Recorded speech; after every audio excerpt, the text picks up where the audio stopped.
All right, good evening, everybody that's just coming into our meeting tonight. If you could remain on mute with your cameras off, if there's a period at which you would like to speak and you're called upon by the chair, either at public question period or public input at the beginning, we would invite you then to raise your hand and bring yourself off mute and turn your camera on as well if you're comfortable. And with that, I'll turn it over to you, Mayor McEwen. It looks like everybody is in the meeting. Good. Well, welcome everybody to the regular council meeting for Tuesday, June 15th. It's currently about a minute or two after 7 o'clock. So I'd like to call the meeting to order. Approval of the agenda. The recommendation would read that the agenda be approved as circulated. Could I get someone to move that? Moved, seconded. Any discussion? Seeing none, all those in favor? Opposed, carried unanimously. Okay, we have public input. Public is permitted to provide comments to council on any item shown on this meeting agenda. A 2-minute time limit applies to speakers. I'll now open it up if anybody would like to provide comments in public input.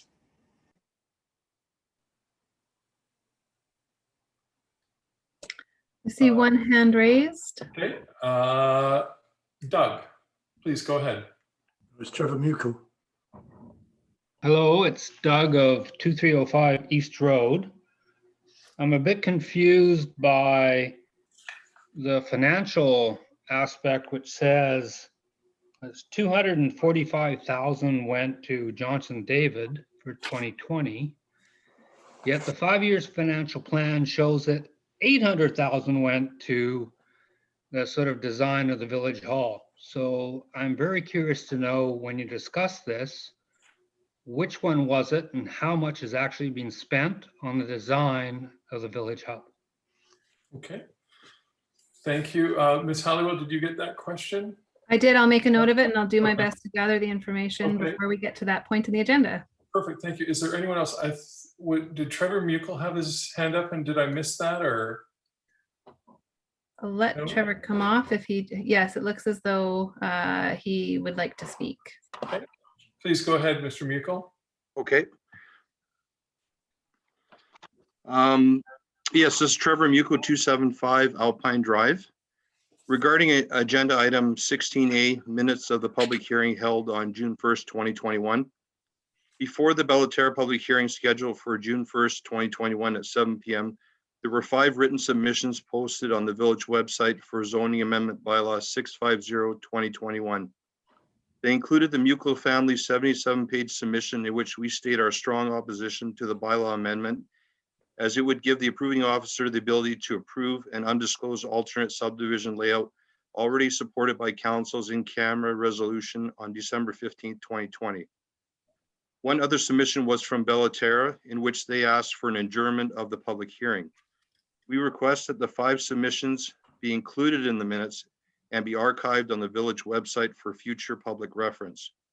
These submissions should be posted to form part of an official record, particularly considering they are the reasons the public hearing was adjourned. Thank you for your time. Good. Thank you very much. Open up any other public comments and public input? I'll call one more time. Seeing none, we'll now move on. Thank you. We have no delegations. Adoption of the minutes. The minutes of the regular council meeting held on June 1st, 2021. The recommendation would read, Ms. Eller? Oh, we can't hear you. Sorry, that the minutes of the regular council meeting held on June 1st, 2021 be adopted as circulated. Could I get someone to move those minutes? Moved, seconded. Councillor Laidler. I'd like to amend the minutes where I recused myself at the last council meeting. I didn't give a reason, and the reason is I intend to, I've got an application in with my son to infill on my property. Okay, thank you. Could I get someone to further move with the amendment? Someone to move and second the amended minutes? Okay, I'll call the question. All those in favor? Opposed? Carried unanimously. Thank you. Is there any business arising from the minutes? Seeing none, we'll move on. We don't have a consent agenda. Items removed. Legislative reports. Management report and statement of financial information. Ms. Halliwell.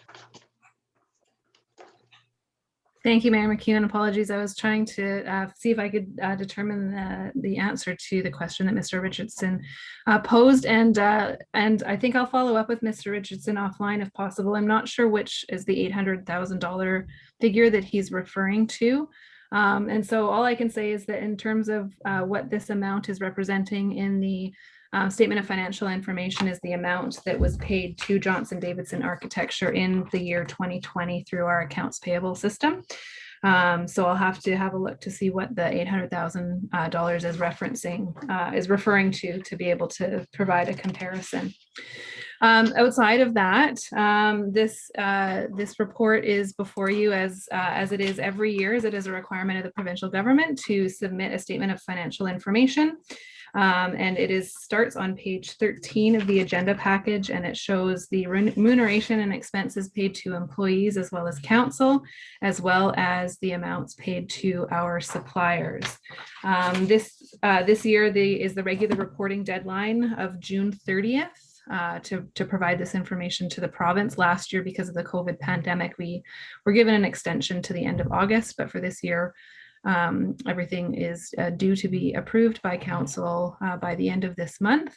And so I'm certainly available to answer any questions that council may have. Otherwise, I would be looking for council to approve the 2020 Statement of Financial Information. And do you have a recommendation to read out?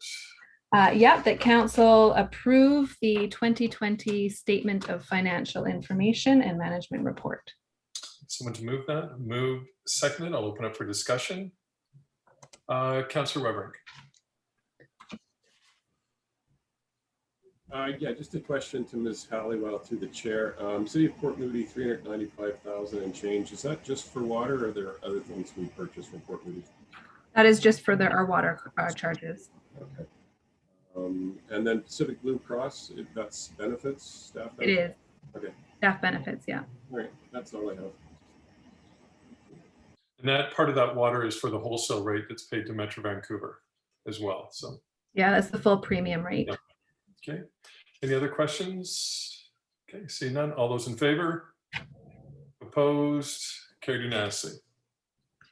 Now move on to number 11A, new business 2021 UBCM virtual convention meeting requests.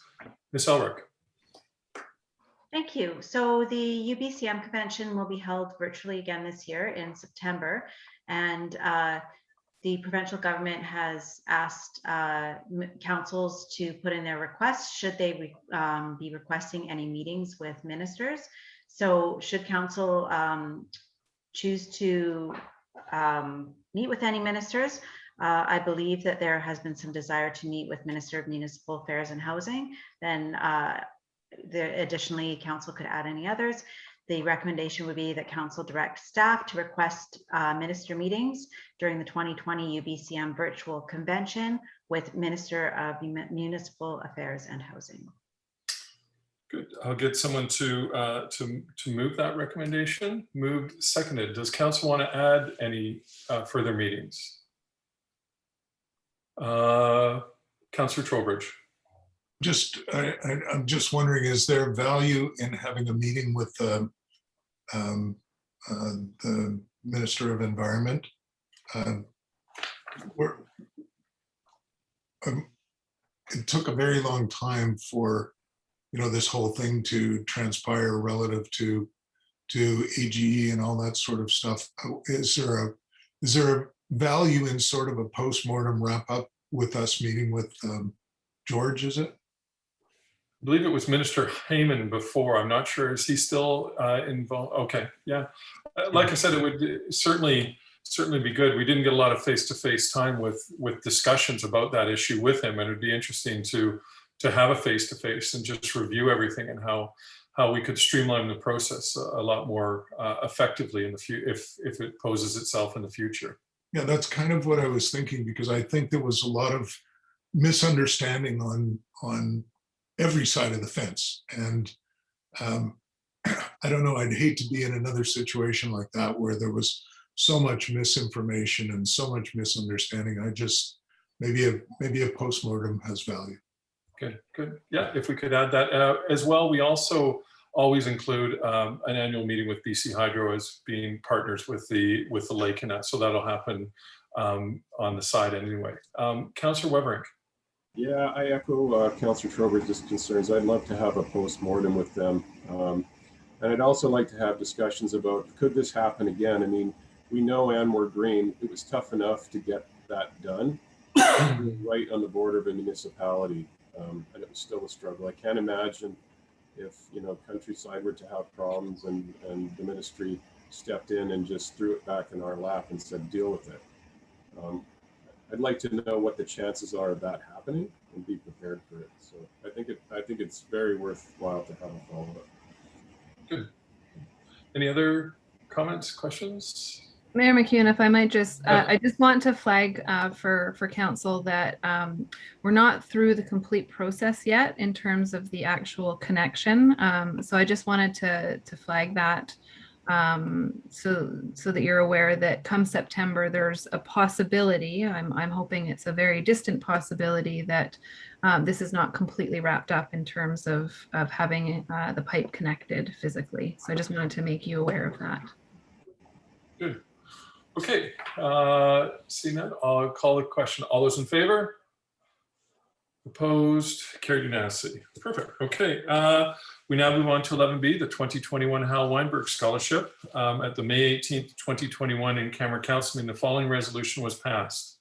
The council will award the 2021 Hal Weinberg Scholarship in the amount of $500 to Michelle Buttauer and $500 to Braden Chang, and that council directs staff to contact all applicants to inform them of council's decision and further authorize release of the successful applicants to a future open meeting of council, which is today. So I just wanted to congratulate both of those students on their submission. It was again amazing community engagement as well as academic achievements. It was again, it took us quite a while to hit the certain criteria to be able to narrow it down to 2. And I thank everybody for putting their names forward. It's getting more and more challenging each year. And that's why we seem to be more apt to split the award into 2 to be able to honor 2 students, just then not one is standing out on their own. So, and hopefully when we have, this will be our last Zoom meeting, we'll be able to have in person, we'll be able to present them with their with the plaque and as well get a photo op as well. So thank you very much. We'll move on to Mayor's report. I just have a few things tonight. Just so for some of you that aren't aware, we are teamed up with Belcare and Port Moody. Our vaccination rate is close to 80% here. We're doing a great job. We're up in the top of all the different regions in the Lower Mainland. I wanted to also just a couple comments regarding Mr. Boyd, our engineer. I noticed that they came back and did some spot reseeding. I just wanted to, if you could clarify exactly what the contractual stipulations are of the seeding. I know you told it to me, but I just wanted to reiterate so people are aware that there is a bit of responsibility, a bit of a warranty that goes on with this. I also wanted to ask you again about the bus stop at the fire hall. How is it progressing? As I've seen some pretty treacherous days as of late with the rain and people huddling at the one, which is being very well received by the village hall. So I'll leave both of those things and I'll just go through a couple other things. This Thursday, we have a Saskatchewan Volunteer Fire Trustee meeting. These are open meetings. You're more than welcome to attend. It will be virtually. And then I wanted to also bring note, I had a conversation with our building inspector and bylaw officer yesterday, and we've had a couple of septic issues and frustration from him regarding the septic systems and Fraser Health. Both addresses were on Ravenswood. They are, the minister, or Fraser Health is not responding in a very expedient fashion. And so I'm wondering if we could direct staff to ask them to maybe come to a council meeting, as they are the governing and authorizing body of these septic fields. And we've had, like I said, some very alarming issues with both of these. So if that, do you need direction or would you like a resolution, Ms. Halliwell? We can follow up with Fraser Health and make a Okay. request for them to come Perfect. forward at a future meeting. Good. Okay. Well, thank you very much. So I'll move it over to you, Mr. Boyd, about the grass reseeding. What sort of warranty is there? And as well, just an update on the bus stop outside the fire hall. Yeah, so on the grass side of things, so contractually, they're obligated to make sure the grass establishes. And within the contract, the way that it's determined that it's established is that the grass gets its first mow to show that it's growing and it's seeded correctly. And if they can't prove that, it stays as a deficiency, which it is right now, where we take twice the value of the product that was supposed to be paid through the contract. So right now they've got twice the value held against them for that item to basically try and ensure that they come back and make sure it establishes. So that's where that's at right now. Good. And anything to do with the bus stop? And the bus stop is still dealing with some electrical issues on the bus stop, and hope to get through these. The bus stop is kind of ready from a manufacturer point of view. I just have to determine the electrical point and deal with that. Good, good. Thank you very much for that update. I'm getting a lot of questions about the grass and is it grass or is it a mushroom farm or whatever, but it certainly hasn't come in like I've seen in the past with that spray on grass. It's normally, like I think we've commented earlier at a previous council meeting, that it usually comes in as you could grow grass on a rock face if it gets sprayed with it. So we're keeping an eye on it, and a lot of the citizens are looking at it as well. So hopefully you and Public Works will be able to keep an eye on it, and if it needs to be replaced, let's get it done sooner than later. I'll now open up to councillors' reports. Councillor Cryer. Just a couple of things. One, 2 upcoming meetings this week, one for the Child Care Task Force, the other for Food Security Council. And I also just wanted to give everyone an update. This afternoon, just after lunch, I was in a meeting and there was a little tap tap on the door, and it was a young man asking if we needed our windows washed because he was at our neighbors, and he gave me the name of the neighbors. And he said, of course, he would give us a great deal if we wanted to have our windows washed today. So I immediately said, well, I said no. And then I emailed the neighbors and they did not have anyone washing their windows today. So that little schmozzle's going on again. And I just wanted to kind of give everyone a heads up to make you aware. I don't quite understand what the point of all of that is, but they're out there again. Good. Thank you very much. Any further council reports? Okay, seeing none, we'll move on to Chief Administrative Officer's report. Ms. Halliwell. Thank you, Mayor McEwen. So just a couple of things. Our village hall has reopened this week to members of the public without appointment. So we're very excited for that. Now that we're in step 2 of the BC Restart Plan, we have the office staffed at a 50% capacity. So please bear with us if you have to wait at the counter, or maybe you have to wait if you're trying to get through on the phones. We're doing our best at half capacity. Our intent at this point in time is once we move to step 3 of the BC Restart Plan, or on July 5th, assuming that goes forward July 1st, we'll be fully reopened and fully restaffed at the village hall. Right now, we still, under public health orders, require masks in all indoor places and require 6-foot distancing between each other and members of the public. And that will remain in effect until the public health orders change. I also just wanted to take an opportunity to remind everybody, because this will be our last meeting before our property tax due date of July 2nd, that is the due date. July 2nd is a Friday. We will be open regular office hours that day, 8:30 to 4. And you're certainly welcome to come by and make a payment. However, if you'd like to pay online or drop a check through the door for less contact, you're welcome to do that as well. And finally, I just wanted to share some unfortunate news in the fact that previous grant we had applied for the Mossam Creek Bridge, pedestrian bridge, was not successful. So we just got word of that yesterday. So we're still keeping our hopes high for the Anmore Community Hub grant, which we should hear about in the fall of this year. And that's all from me specifically, but I would just like to turn it over to Mr. Boyd for a couple minutes. Maybe Councillor Trowbridge has a question on my report first before I do that, though. Go ahead, Councillor Trowbridge. Yeah, thank you. Just quickly, Julie, that is hugely disappointing on Mossam Creek, but I think I read in a note from you today that you're going to try and have an audience with them and find out what the detail is and what the miss was. And we still don't know who the winning parties were either. Is that correct? Yeah, so typically when they make these announcements, they advise those who are successful first, then unsuccessful, and then it's a little like a day or a couple of weeks before they post all of the successful grant winners on their website. So I did check yesterday and it wasn't there, but I'll check again. And I have forwarded off a request to have a meeting with the contact at the province to find out where we missed the mark in terms of not being successful. Okay, thank you. Good. Okay, Mr. Boyd. Yeah, okay. Thanks, Mr. Mayor. Just going to try and run through a few questions which were raised at council, at last council meeting, and just try to give a public answer back to some of the questions which were raised. So one of the questions which were raised last week was believed that the council must have been aware that the infill policy would allow more than one lot because of the GP Rolo report identifies a number of different scenarios within the CAC report on how that $150,000 was determined. The resident was right that there was a table contained within that report with a number of different scenarios. However, it is also pointed out that the scenarios were used to help to develop the $150,000 per lot.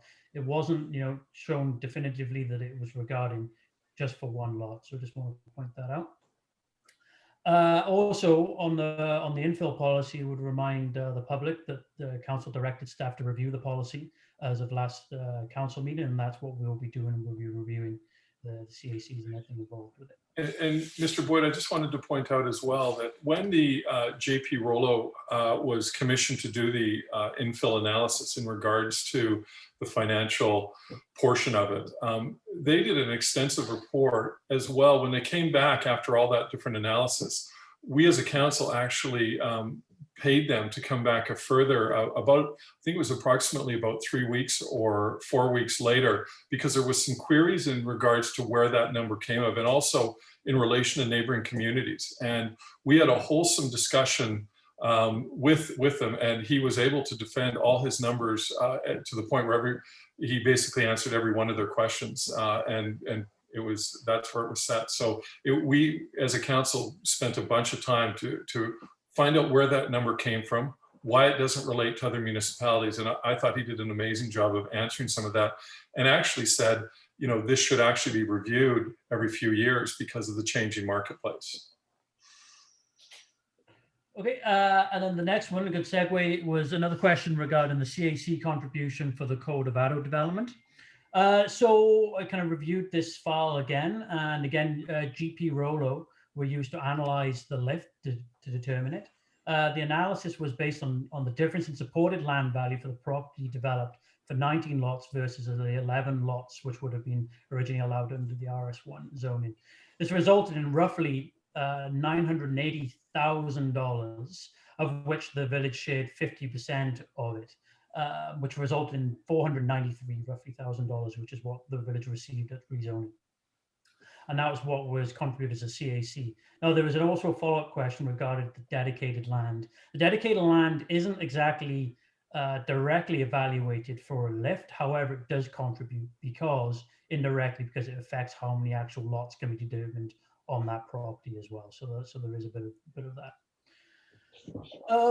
Question 3.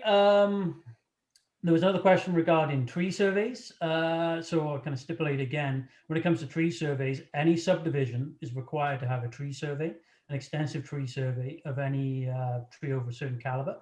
And at which point the subdivider needs to provide an arborist report highlighting which trees will be removed, which will be retained. And also there are circumstances where the retention level can't be maintained for certain reasons. It could be for potential hazard trees, windrow trees. And so at which point there's also a provision to allow for additional planting once the subdivision is completed. Again, we don't ask the subdivider to do it completely at the beginning because grades will change as houses are developed. So therefore trees would have to get damaged to build a house. So we ask that they're put back after once the subdivision is completed. And then lastly, Councillor Trowbridge. Sorry, Councillor Trowbridge. sorry to interrupt. Maybe you were going to address this, but I think one of the questions from memory, and if I'm wrong, I apologize, but was that it didn't seem that a subdivider like Bellaterra had to do a tree survey. They did they not? Because I'd mentioned that I believe they had done that, and it was all done, from my memory from way back. Am I correct in that still? They did, and you're correct. However, there is a bit of a caveat to some degree of what happened to those guys was that a number of trees did fall after the fact, and so additional trees were lost compared to what should have been retained, and so therefore they're obligated as the subdivision comes forward that they'd have to put additional trees back on for a planting schedule. So when you say lost, you mean they cut down? Yeah, as I understand it, there was windrow, so the wind blew down. Oh, okay. So they were lost from natural causes, and typically that happens a lot when you clear a lot of trees. Is that the trees on the edges haven't been subjected to wind, and so therefore they haven't felt it, and so the roots aren't developed for it. And so what happens is the wind takes it and then blows them down. Because okay, that's fair, because it's a very different thing if they cut down more than they should, but if more fell down as a result of their clearing, they're still responsible to put them back because they still have the 20% tree retention that they have to live to, right? Correct. Yeah. Okay. And just to quickly follow up with that, I, in my years on council, have visited 5 houses in Ravenswood that have had trees hit them, and being there in the morning where people are very traumatized by what happened. We learned a lot in regards to Ravenswoods by leaving these sort of barren tree pods there that are very subject to the wind, and especially with the hemlocks, just dying naturally as well. It became very problematic. So sorry, go ahead, Mr. Boyd. And then just the final one here is in regards to, I had a very good meeting with a resident over the past week regarding one of the topics that we discussed was the right-of-ways and how they should be associated to new subdivisions if there's already a dedicated road in front of it. And this is in regards to the village wanting to have the 20-meter right-of-ways in the future. And so the resident, we've been talking with the resident in the past, but the resident made up a good point that even though we've kind of determined how we will do it, it was kind of spoken to the resident and within a formal council meeting. However, I think it would be a good idea for us to come back formally and amend the bylaw with a clear definition of how these road right-of-ways would be taken in the future to make sure that it's fair and equitable going into the future. So it's just one thing that I'll be bringing forward in the next few weeks as a minor amendment to the subdivision bylaw on that. Good. And that's it. Good. Thank you very much for clearing those points up. Do you have anything further, Ms. Halliwell? No, that's it from me. Thank you. Okay. We have some information items. We have the minutes of the public hearing held on June 1st, 2021. General correspondence, the Metro Vancouver Board and Brief meeting held on May 28th. And I will now open up to public question period. A 2-minute time limit applies to speakers. If anybody wanted to ask a general question, I've got Trevor Mukel. Go ahead, Trevor. Okay, thanks, Council. On June 1st, 2021, before the public hearing started, Mayor McEwen stated that the Bellaterra public hearing would not be held that night to allow Council time to review the Mukel's 77-page submission. We have not heard anything from the village since regarding our access concerns.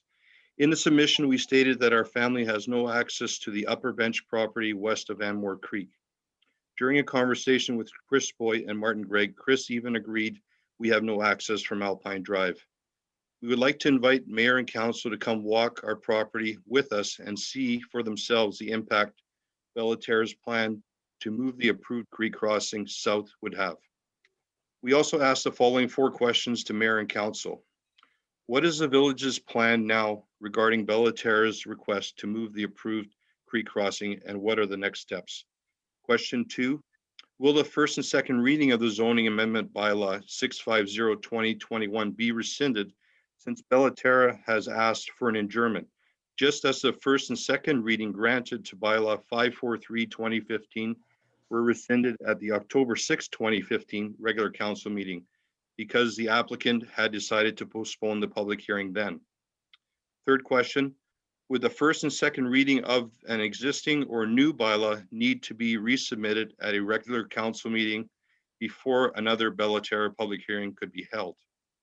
And the fourth question is, what is the anticipated timeline for the next public hearing? Thank you for your time. Thank you. I think we're going to have to get back to you, Mr. Muckel, because I don't know if staff is prepared to answer any of those questions at this point. There was a bunch there. So I guess we will get back to you. Our next scheduled meeting, I think Ms. Halliwell said, is July The 6th. the 6th. So we'll get back to you and answering some of those questions. If possible, could you email those questions Absolutely. to Halliwell? Okay. I'll forward them to council as well. Perfect. Thank you very much. Great, thank you. I'll now move on to, I don't have a list here, but I've got Jubin Jalali. Yes, thank you, Jubin Jalili. On November 22nd, 2019, Tri-City News published an article with the headline, "Anmore considers plan for 4,200 new residents on Ayoko lands." These were exactly the numbers that were reported in the Anmore South study prepared by Gillick. Now my question to you, Mr. McEwen, and the respected council is whether the council believes that this is fair to the long-standing residents of Anmore to see their population multiple by at least 3 times and solely to come from spot zoning of Anmore South. Just to be clear, this means that once this development is fully built and occupied, the existing Anmore residents will be in the minority. Well, I can tell you right off the bat, I don't think of anybody as a minority as a resident of Anmore. So regarding those other numbers, again, there might have been a proposal that was put forward. There was nothing I ever debated nor agreed upon. So I can open up to the rest of council if council has any other. Councilor Trowbridge? Yeah, same thing. We never talked about that because it was a withdrawn proposal. So it's an old news article about something that doesn't exist anymore and never actually went anywhere because the proposal was withdrawn, if that helps. Okay, I'll move on. I now have Doug again. Hi, it's Doug Richardson, 2305 East Road. I have to say at the last council meeting, I was a bit surprised by the rejection of the infill proposal for 2345 Sunnyside. And the reason given was it was not the intent. Okay, so I'm a bit surprised by that because based on both the OCP amendment and the OCP Council Policy 61, it absolutely was the intent. And I ask that because there is a situation in Anmore now where the bylaws as written, and I may remind you that a council may only regulate the municipality by bylaw or resolution, and in this specific case, by bylaw only, they seem to be ignored. So for example, Mr. Richardson, I'm just asking, do you have a question? This is public question period. I'm getting to the question. Okay, you have 2 minutes. Thank you. I understand I'm speaking as fast as I can. Okay.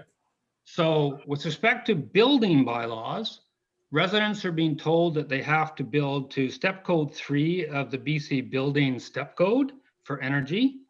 They have been told they have to have sprinklers. None of these things are in any bylaw anywhere. Yet they've been told if they don't do this, then they will be withheld on their building permits until some future date. So they are forced to do so. Likewise, with these 2 things, council passed, this is you guys, OCP Council Policy 61, which specifically determined how the floor area ratio would apply to infill if it was more than 1 lot created. You passed that. So why would you pass that and yet claim that for some reason it was not the intent? And then I have a different question, which was on, if you delay this and want to do infill in the future, how are you guys going to vote on it? Because John, you're excluded. Mr. Laidler, you are excluded, and Polly Kryler is excluded. So you're going to have to go back to court again to try and make some resolution or pass this thing in the future, because you can't pass it because you're all in conflict. So what's the solution here? Thank you. I'm going to pass that on to Mr. Boyd in Development Services. Do you have any insight? Mayor McEwen, maybe just before we get there, just for clarification, Mr. Richardson, the court ruling was that Councillor Creer and Councillor Laidler at the time were allowed to vote on infill, but Mayor McEwen should recuse himself. The reason that Councillor Laidler at this point in time has recused himself from decisions around infill is because his family has an active application. So I just wanted to provide that clarification, but I'll turn it over to Mr. Boyd. With regards to the first part of the question regarding step code, I'd like to thank Mr. Richardson for bringing this up, and I'll be talking to staff regarding that information, because he's right, we can only rule by bylaw, and if our bylaws say step code 1, that's what we should be requesting. So I'll be talking to staff. If that is the case, then we'll be making sure that none of those conversations will be happening again until the council decide that it is a step code 3 requirement. There'll be a revised bylaw coming forward. And then the next question, I forget what the next part of the question was regarding infill, I think was the question. Again, we're reviewing the policy and we'll be coming back with a policy, and it'll be up to council to decide on how we should proceed going forward. Good. Okay, I've got Mr. Settergreen.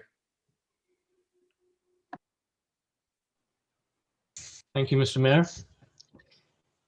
The government of China has wrongfully imprisoned and probably tortured 2 Canadians known as popularly as the 2 Michaels for several years. Does the fact that the developer of what we used to call the Ioko lands has close ties to the Communist Party of China through appointment of the 2 brothers and their father to the Chinese People's Political Consultative Conference, does that fact, and that this government is abusing our citizens, does this cause concern to any of the members of council? Councillor Trowbridge. Just before we respond, I'm curious, who has ties to the Communist Party, and how do we know that? We know that because it has been published online. I can send you the link subsequently.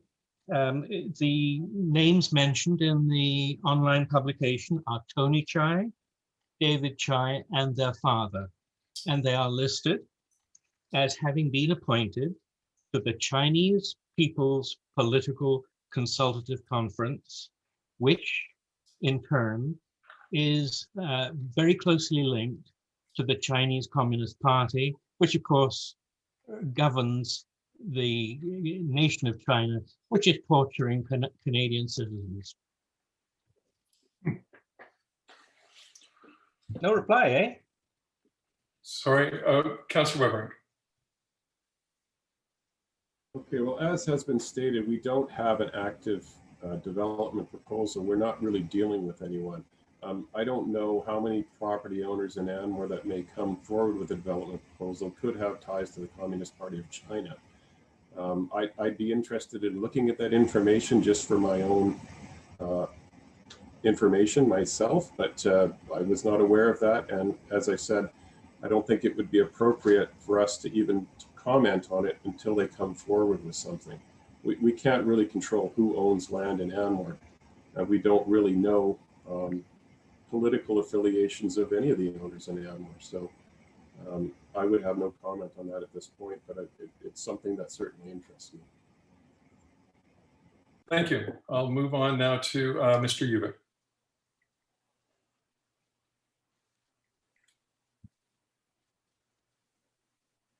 If you can turn your microphone on, please.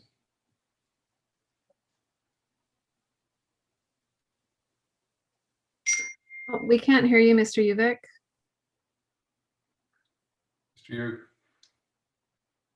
No, it looks like you're unmuted, but there's no sound coming through.